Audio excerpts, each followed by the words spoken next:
core dimensions, highlighting strengths and areas for reform to improve retirement outcomes. Belinda Sullivan, head of corporate consulting at Alex Forbes, says the index covers three dimensions, with the Netherlands receiving A grade while South Africa scored C grade. The Mercer CFA Global Pension Index is the world's leading independent benchmark for comparing different retirement income systems. So there are over 52 countries which participated in the 2025 review, representing around 65% of the world's population. The index really looks at the retirement system across three key dimensions. So we look at adequacy, so that has a 40% weighting in respect of are retirees receiving enough income for a dignified retirement. Sustainability, where they look at 35% of the index. Can the system deliver benefits over the long term? And then integrity, which is the balancing 25%. Is the system well governed? That takes us to exactly 14 minutes after 4 p.m. Central African time. Tuto Ngobeni there compiling that report, which looks at the use of pension funds and how best they can be used in order to support national priorities. In just a moment, we'll be heading over to the weekly feature that we bring you around the G20. Our focus today specifically on youth entrepreneurs. Africa in Business on Channel Africa.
G20 in Africa, exclusive to Channel Africa and SAFM, championing Africa through solidarity, equality, and sustainability.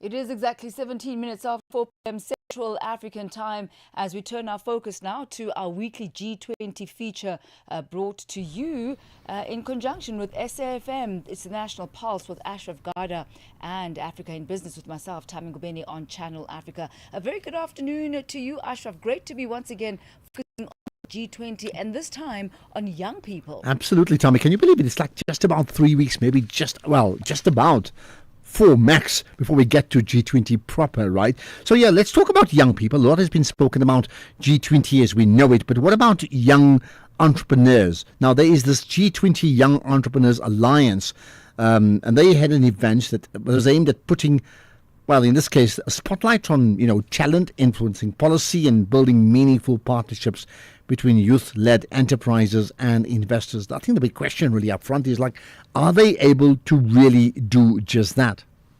Certainly. I mean, if you look at the G20 Young Entrepreneurs Alliance Summit, what that is really is a strategic platform for cultural diplomacy. And how do they do this? They do this by engaging with young people, rising entrepreneurs from across the various G20 countries.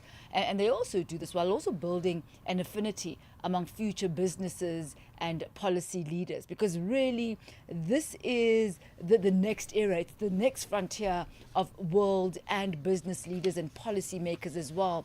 So it also does signal the country is in South Africa's competitive edge in human capital and entrepreneurial innovation, while reinforcing the country's G20 presidency themes of solidarity, equality, as well as sustainability. Okay, my attention has been piqued. I want to know more, and I'm sure you want to know more too. So let's find out more about it with Sophie Masipa, who's the G20 Young Entrepreneurs Alliance Task Team member. Sophie, thank you for joining us.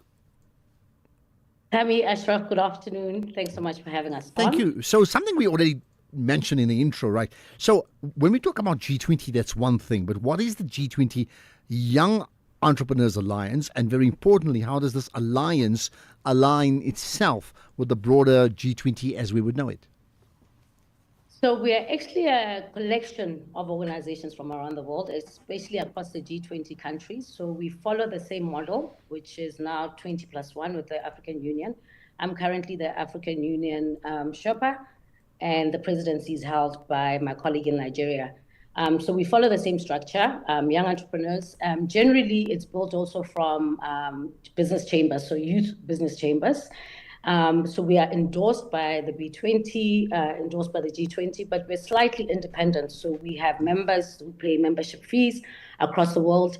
Different countries recruit differently for the different fora.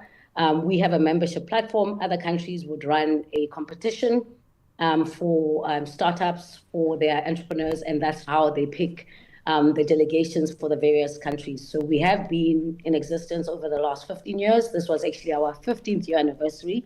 So we're excited that it aligns squarely with South Africa's hosting of the G20. So let me ask you, Sophie, hi, this is Tammy. As far as young people and definitions are concerned, what is considered young? What is the age group? In the G20 structure, we are under 45, 45 years old. That's how the definition comes across around the G20 countries. So it's anything from, depending on what countries they are at, they can go right down to 20, but we go up to 45. Okay, that's a bit of a stretch if you look at where South Africa ends. But let's look at some of the key barriers that young... And I think it's not youth. Remember, I think the definition young. So there's a youth definition or the youth age across probably 35, and then you've got young entrepreneurs. So it takes into account, there's always that missing middle. A lot of entrepreneurs get lost in the system once they get over the 35 youth age. So we want to focus more on young entrepreneurs because often there's also only start. We're losing you there for a moment, Sophie, but that's a really important, difference and a differentiator there, the difference between youth and young. Obviously you as the youth entrepreneurs taking that into cognizance. But talk to us about the barriers that young entrepreneurs are facing globally, the type of barriers that the G20 Young Entrepreneurs Alliance is currently addressing. Okay, so I will. So a key part of our alliance and a key part of our forum is the outcome, which is we deliver it in the form of a communique. And this year we presented it to Minister and the Presidency and that they Kinemorolong. So we focused on 5 key areas that were part of the global research we did. A key one, obviously, is the trade uncertainty. As you can imagine, young entrepreneurs really from a startup point of view, they really rely on certainty, they rely on stability. And the global trade uncertainties at the moment have really impacted how businesses operate. So one of the key focus areas was really trying to get measures to place trade certainty at the center of a conversation when it comes to young entrepreneurs.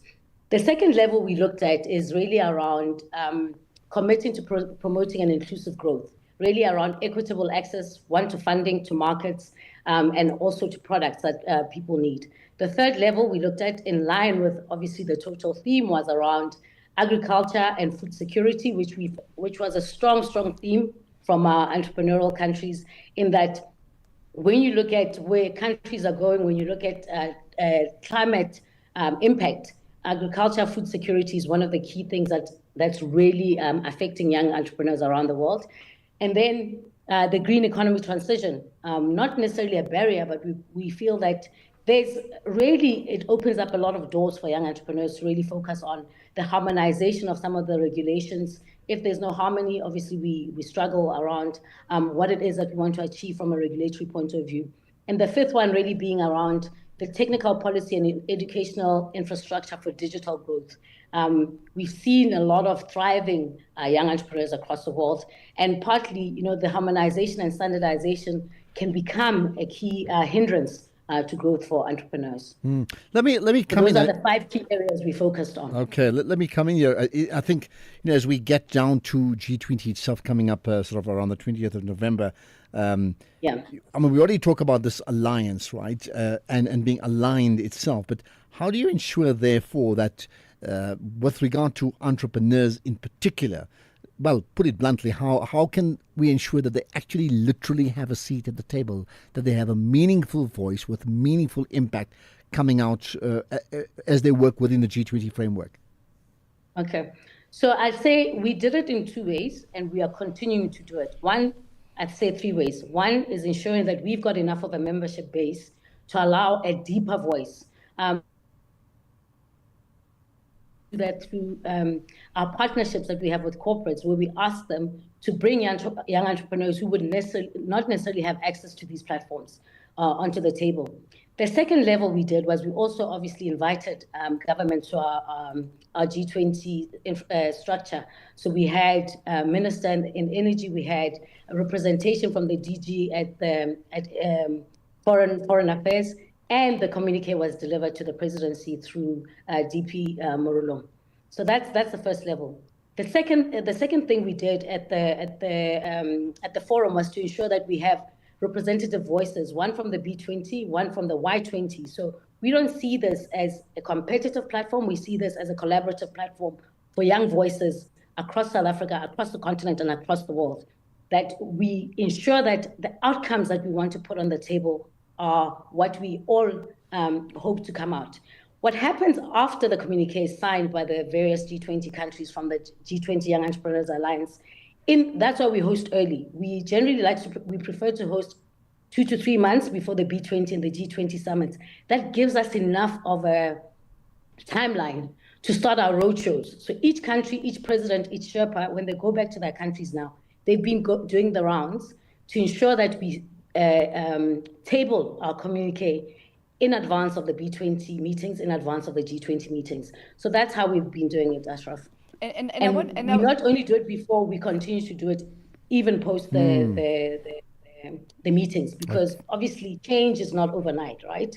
So as much as we can ensure that some of our voices heard and the inputs from young entrepreneurs are taken into account, what is key is to ensure that we are liaising with the various youth platforms, liaising with the various departments responsible for policy structuring for the various youth movements. And then across the world, we keep on sharing information. We keep on, we have leadership summits at least 2 to 3 times a year to ensure that we know that our roadshows are happening, and we track we measure how we're progressing with the tabling of some of what we're looking for. And that's where I'd like us to perhaps round off, Sophie, how exactly you measure the impact of all the interventions that you put in place. Clearly, yours is a 365-day affair. It's not just limited to when the summits are actually taking place. But how do you measure the impact that you've had on entrepreneurship ecosystems, as well as the very important policy reforms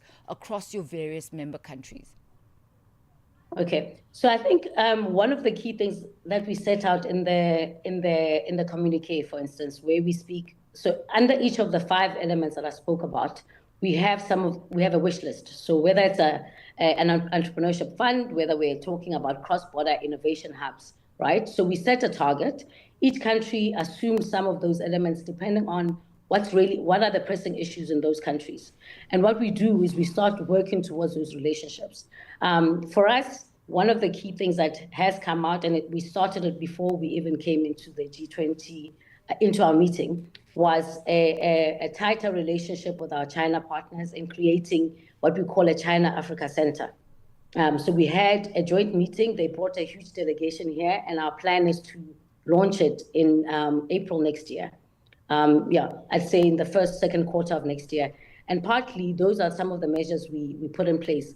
What we then track is the targeted interventions or the targeted plans we had in place.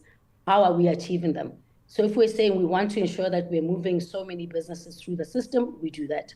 Second level is we also set a target around our engagement with young entrepreneurs. So if we're saying we're going to host 5 masterclasses across the year based on some of the issues raised by young entrepreneurs, in those they wanted to see the following ministries. We ensure that those ministries are present. We ensure that we're tabling what we want, and we track some of the policy outcomes that are happening. We share it with each other across the world. We have a platform that's the G20 Young Entrepreneurs Alliance across the world, and each country is responsible for putting those measures in place. And as I said, in our meetings, we report back on these were our targets, and this is how far we've achieved them, going into the next alliance meeting into next year. Sophie Masipa, yes, we're going to have to leave it at that for this afternoon, but we thank you so much for your time and your insight, really keeping us in the know as to what developments are happening around young people, especially young entrepreneurs, as we build up to the G20 summit. That's Sophie Masipa, the G20 Young Entrepreneurs Alliance Task Team member. Ashraf, always a pleasure, and looking forward to, I guess, how many more of these do we have? About 4? Well, I would think so. If it's the weekend of the 20th when the G20 starts, maybe you can work it out, because I don't have my calculator with me, but it's, probably 4 at the push. But who knows? You can use your fingers, you can use your toes, anything goes. I'll see you again next week, Ashraf. Thank you so much. Absolutely. That's it. Thanks for that, Tommy. Right, let's get... G20 in Africa, exclusive to Channel Africa, championing Africa through solidarity, equality, and sustainability. It has gone exactly 4:31 p.m. Central African time. Let's head over now to our markets desk, where Thabiso Lehoko is standing by with your latest market indicators. Business news on Channel Africa. The African perspective. Thanks, Sister Me, and good afternoon. $1 in South Africa is trading at 17 Rand 41. Namibia, 13 Bula, in Namibia it is trading at 17 Namibian dollars 41, and in Botswana it's at 13 Bula 25. In Zambia, the dollar is trading at 22 kwacha 52. In Kenya, it is at 128 shilling 206. Ethiopia, 150 birr 359. Uganda, 3,000 shilling 462. And in Tanzania, it is trading at 2,000 shilling 473. The dollar in Nigeria is trading at 1,465,000 naira. In Egypt, it's at 47 Egyptian pound 52. Tunisia, 2 dinar 928. And in Algeria, it is trading at 129 dinar 521. The Moroccan dirham is trading at 9146 to the dollar. In Angola, the dollar is trading at 912 kwanza, while the Congolese franc is at 2,183 to the US dollar. Commodities markets now: gold is trading at $4,123, and platinum $1,640 per ounce. Brent crude oil is at $65.46 a barrel. For any business stories you would like to share with us, please send us an email to newsroom@channelafrica.co.za or call us on +2711 714 4459. For Channel Africa Business in Johannesburg, I'm Thabiso Lehoko. Business news on Channel Africa. The African Perspective. And for the latest from the business of sport, here is Figile Lingwati. Sports on Channel Africa. The African Perspective. Thank you, Tammy. We begin with swimming news. Swimming South Africa SSA President Alan Fritz has raised serious concerns following their recent meeting with Minister of Sports, Arts and Culture, Gayton McKenzie, in Johannesburg, where they pleaded with him not to slash the federation's funding. McKenzie's department recently cut budgets by $115,000 across various sports federations, a move that has drawn heavy criticism. Fritz says the reduction would have a devastating impact on swimming, especially with the 2026 Commonwealth Games in Glasgow and the 2028 Olympic Games in Los Angeles fast approaching. Fritz revealed that SSA's annual funding has dropped from $230,000 to just $57,000, which he described as crippling. On to football news. South Africa's Premiership side, Amazulu President Sandile Zungu, has described the lack of sponsorships for most black-owned teams in the Premier League as a complex issue. Recently, TS Galaxy President Tim Sugazi made his voice known on this issue as the club continues to struggle to woo sponsors into their ranks and dip into their pockets to fund their operations. Some of the reasons that are usually given for lack of sports sponsorship for the so-called smaller clubs is the lack of professional structures around them, something Zungu says can never apply to his team. It's a very complex issue. We are a well-administered team. So if we're not well administered, I will say maybe professionalism is an issue. We're a very professional team. None of our players or admin or technical personnel get shortchanged in terms of salary. They get paid on time. We comply with everything related to tax. SARS can walk into our offices and they'll find us compliant in every respect. Our focus on developing young people is visible. Our association with royalty and the affinity we have with the rest of the KwaZulu-Natal province is visible. Why don't we get the support? Zungu also lamented the lack of support from the provincial and municipal government in KwaZulu-Natal, given the amount of sports tourism that the teams bring into their areas. Sports sponsorships in South Africa are still skewed towards the white-dominated sporting codes like cricket and rugby, and in football, it's mostly the big three teams that enjoy that. Zungu says it's surprising that football, with more commercial value than some of these sporting codes, continues to be ignored by the private sector. In part, apartheid legacy cannot be ignored. Anything that is patronized by black people assumes a second-class stature in the eyes of some decision makers. You need to work very hard to persuade them to throw money behind things loved by black people. Contrast that with some of our sporting codes, which are by and large white sporting codes. They get much better support, even when the commercial value is less convincing. On to golf news. Augusta National changed its criteria to remove an automatic spot for fall winners, instead going with winners from 6 designated national opens around the world. Kapalua is out this year because of water shortage from a drought and allegations that a century-old water delivery system has fallen into disrepair. One likelihood is to find another $20 million signature event for them to play, whether that's Pebble Beach, which already has an 80-player field to accommodate the Pro-Am, or offering them a choice of an event. The PGA Tour returns to Black Desert with a new title sponsor, Bank of Utah, and a much smaller purse, $6 million, down from $7.5 million. That's when it made its debut last year. For any sports stories you'd like to share with us, please send an email to newsroom@channelafrica.co.za or call us on +2711 714 4459. This is Channel Africa Sport with me, Figile Lingwati. Sports on Channel Africa. The African Perspective. Get the news, music, and lifestyle of Africa on Channel Africa. The African Perspective. Stay ahead with Africa in Business, where Tamengubeni unpacks your go-to source for Africa's economic trends and development. It is exactly 4:38 Central African Time. Still coming up for you this afternoon on Africa in Business. We'll take a look at the upcoming third annual mining CSI Indaba. It is going to be taking place a bit later on this month, the 30th and the 31st of October in the city of East London in South Africa. The theme this year is unlocking the full mining value chain for inclusive growth and sustainable development. That conversation coming up at around 10 minutes to 5 o'clock. But in just a moment, we'll get to meet our C-suite for today. I do admit this is one of my favorite features that we have for you, where we meet dynamic men and women who are change makers, who are blazing their own trail. And today we meet a man who I think has mastered the art of the pivot. We'll meet him in just a moment.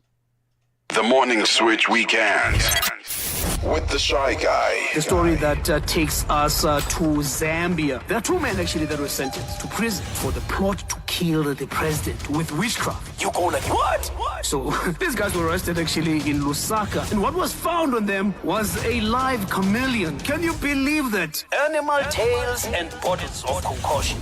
That law takes us back to 1914, which is the Witchcraft Act. I can imagine now arrested and they go to jail for the next 2 years. You know, I presume that when you get to jail, they get to ask you actually, what is it that you committed? Now, this is the first of its kind, by the way, for somebody to be arrested for such. They remember whenever they pass. Hey, Chikanga! Hey, Uloya! Hey, Mulosi! And imagine here I am in these early hours of the mornings. I get to talk about witchcraft. Saturday and Sunday mornings belong to the Morning Switch. 3 to 6 a.m. Central African Time. Got something to say? Are you passionate about issues that matter? Do you have a voice that deserves to be heard? Well, we've got the perfect platform for you. Call in or drop us a WhatsApp on +27 63 406 9126 and we will call you back so you could have your say and be part of the conversation. 30 years of age. I just turned 30 on the 15th of November. So yeah, that's who I am, you know. It's not just talk. It's your chance to air your views. Share your opinion. Engage with the community that values your perspective. Follow us on our social media. Visit our website at www.channelafrica.co.za and get ready to share your views on Channel Africa, the African perspective. Africa in Business on Channel Africa. It is exactly 4:41 Central African Time, and in the C-suite today, we host Peter Mehlape, an author, business leader, and podcaster. Mehlape began his career in healthcare as well as nursing. He then moved to the corporate world, where he held a senior leadership role at global medical technology firms like BD, which is Becton Dickinson. He then moved to Medtronic, where he held the role of managing director. He also hosts a podcast called Off the Clock, where he interviews titans of various industries. Mehlape recently launched his latest book, Winning in Africa, which highlights his experiences across 44 African countries. He also outlines 8 strategic moves for companies seeking sustainable growth on the African continent. He joins us now. A very good afternoon to you, Peter. So great to be hosting you this afternoon. Welcome. Yes, good afternoon. Thank you very much for having me on your show. I was just saying before you joined us that you are a man who's mastered the art of the pivot. And what a pivot it is, moving from being a healthcare professional, working as a nurse and as a midwife, and then turning the other page and going into corporate. What led to that transition? The baseline for this has been obviously driven by my need to make the difference, make the impact, help the people. You know, just about everybody, when you're small, you're not often motivated by money, but by impact, by purpose. And I think it's been like that for me as well. You know, wanting to be a fireman, to make the difference, to help the people. And that helped me through the whole transition from a clinical space in hospital setting to corporate environment in offices. And one would really think, Peter, that when you're on the ground, as you said, you're working in a clinical space, that's where you're actually able to make a really, tangible difference that you can see, especially as a nurse and a midwife. But I wonder how you reached the conclusion that you did and how you felt that you'd be able to make a greater impact in the corporate sphere. The drive has been, the recognition of many, many unmet medical needs that are out there. One could, untap, opportunities to increase access to care. Most healthcare, facilities or clinics or hospitals lack medical supplies, lack medical technology that can help many, many people. So it was out of that drive that there's so many medical unmet needs that need solutions that are customized for the African setting. And I think being on the ground, you were able to experience that firsthand, and nothing beats the frustration of feeling like your hands are tied, and then moving to a space where you can actually feel like you do something. I want to focus on your book now. In your book, you speak about winning in Africa. You speak about working in over 40 different countries around the African continent. What are some of the important lessons, some of the most important lessons that you've learned about doing business on the continent? The more obvious ones are Africa's got many needs. Whether you're in healthcare, in fast-moving consumer goods, in telco, you're going to have to really work on those. To be able to connect with the communities, one needs to be, solving not just the problems or challenges that are related to your product, but many challenges relate to just shortages of supplies, skills, infrastructure, and currency is a challenge. I mean, my intersection with Chanel Juicer, who wrote the foreword of my book, was, when we were managing Egypt, and the currency just depreciated from 15 Egyptian pounds to 30 to 50 within a year, and having to find solutions, to make sure that we're able to convert that money into dollars before it depreciates. So it's all about finding solutions, customizing your business model to Africa, and while you're solving all these many needs or societal challenges or problems. What would you highlight, Peter, as some of the early experiences while you were starting out that shaped your perspective on the continent and also business on the continent? What was very obvious was, the gap and the need, but the fact that, business in the rest of the continent is very difficult to South Africa. But people are humble, there's a lot of humility to connect. And I realized very early, right then, that I needed to, embed myself into a different way of doing business, connecting with people in the way that makes sense to them, and addressing many, many problems that are on the ground. That shaped me from the beginning. I'm talking way back in 2003, 2004, my first trip to Lagos. And which of the businesses took you there? I started with Becton Dickinson. I was lucky that I was my first role was head of business for the diagnostic business across all Africa to increase access to diagnostics labs and testing to many diseases across the continent. You know that Africa has been heavily burdened with communicable diseases. One has to work through the setting up of and strengthening laboratories across the continent, but at the same time working with the company to readjust the technologies that we have that are customized for the African continent. Later, in fact, in the same year, when I was made MD of Becton Dickinson, I was able to expand the business from South Africa to Zambia to Kenya to Ghana, looking into Ethiopia setting as the business was growing. So, which then allowed me to really travel many countries on the continent. You mentioned, Peter, the importance of being able, and using your own words, being able to connect with people in a way that makes sense to them as something that was really key for you as you were getting through the continent and getting to work with different people on the continent. But for a startup or perhaps an SME that's wanting to scale across the borders, what would you highlight perhaps as the first strategic moves that they should make and that they should prioritize, drawing from your experience? Let me just touch on the two favorite moves that I have. One is doing business on the continent. Think about, products, services, and solution. What is good enough, to solve a problem that you're solving? Don't try to be fancy and make a complicated product. So that has proven to be a big success. Let me give you an example.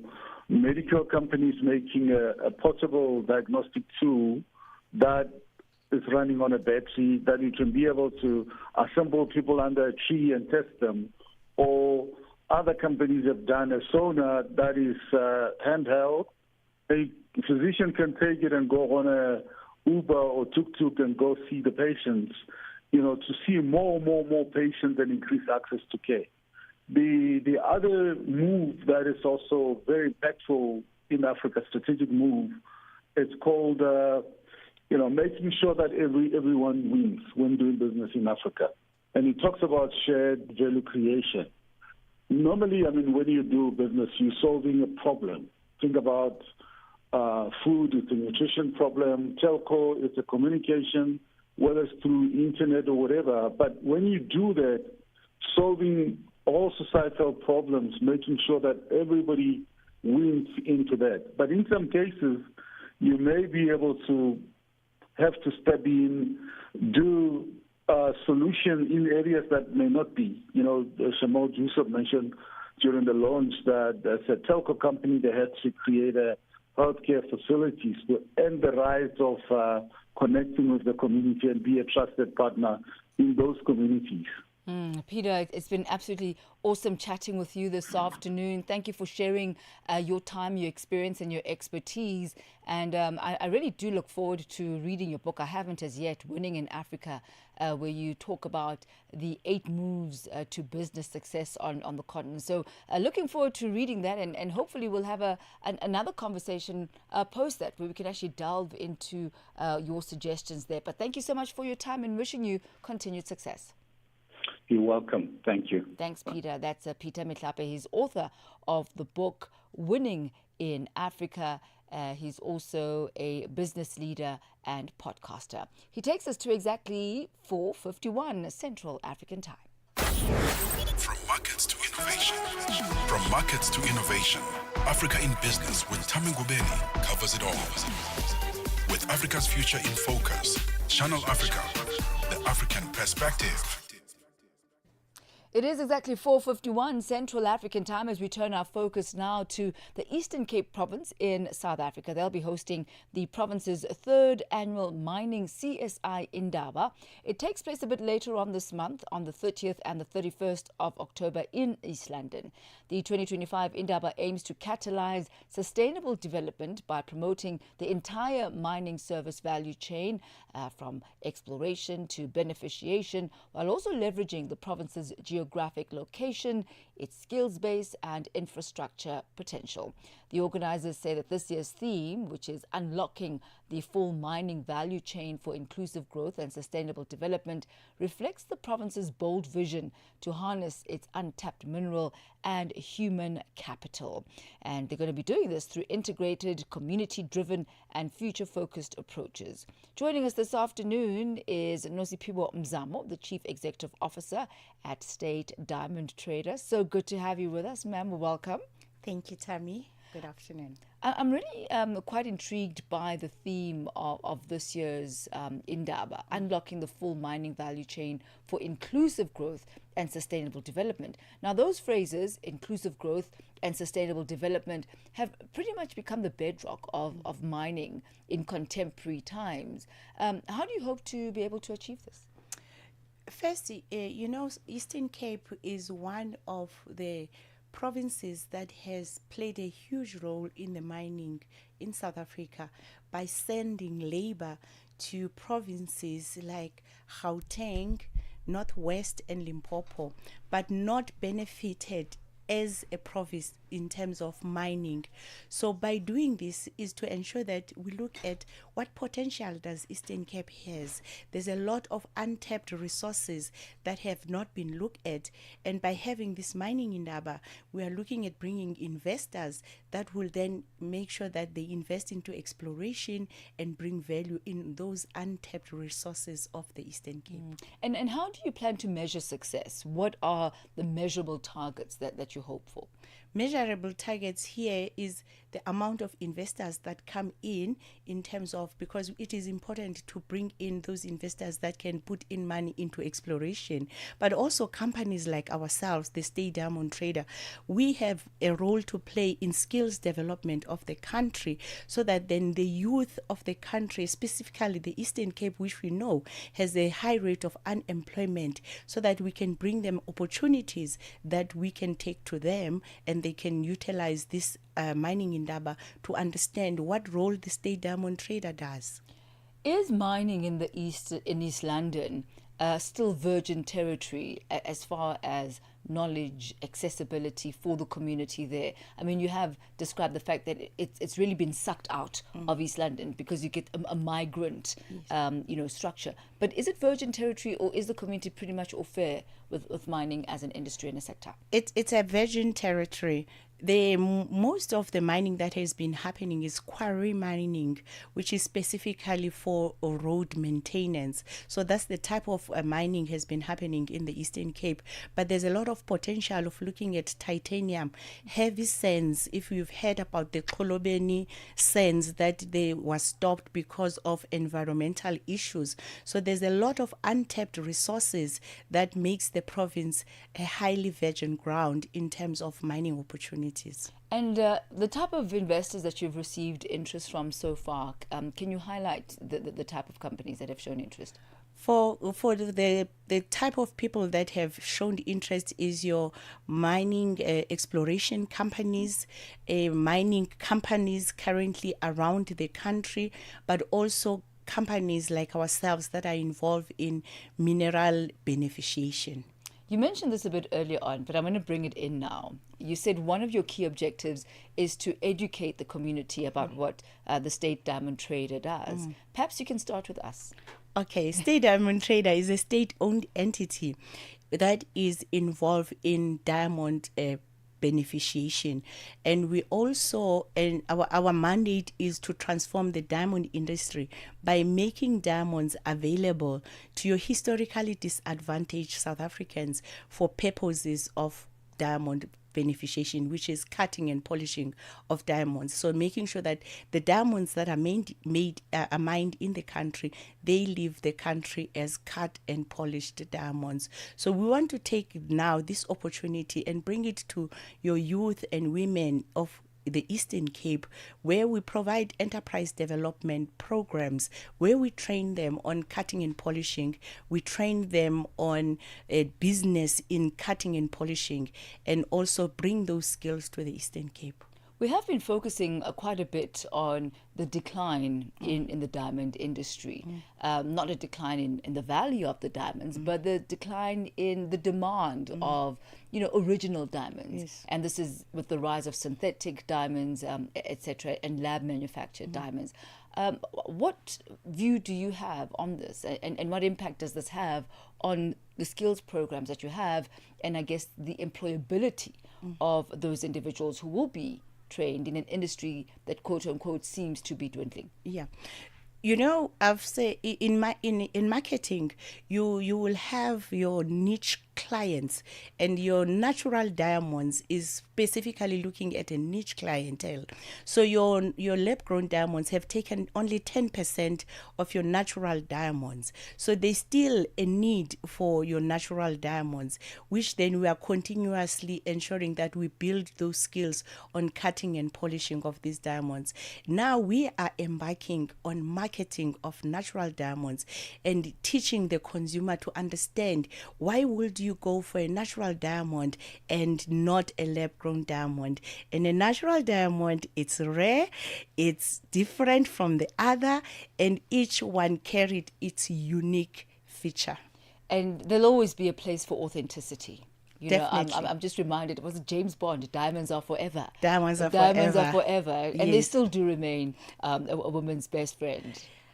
They are women's best friend, and if you were to get married, Tammy, you will want to be your husband to give you the real thing, because you're giving him the real love. Come on. Look, okay, marketing campaign is signed. Marketing campaign is delivered. We have got it. Thank you so much. Look, I think you've already got your marketing strategy there. I mean, I Yes. think you just really coined it. You give real love, you get real diamonds. Of course. True love, true diamonds. Exactly. There you have it. So this is taking place on the 30th and 31st of October. It's the 3rd annual Mining CSI Indaba in the Eastern Cape province of South Africa. Our guest this afternoon, Nosipiwe Mzamo, Chief Executive Officer at State Diamond Trader, insisting that indeed diamonds are forever. Thank you, ma'am. And diamonds are the girl's best friend. They still remain so. It's been an absolute pleasure. Thank you, ma'am. And thank you for joining us wherever on the continent that you may be this afternoon. That's how we come to the end of the Thursday edition of Africa in Business. From myself, Tammy Ngubeni, and the entire editorial and production team, do stay tuned for VuesdAfrique. Restez connectés.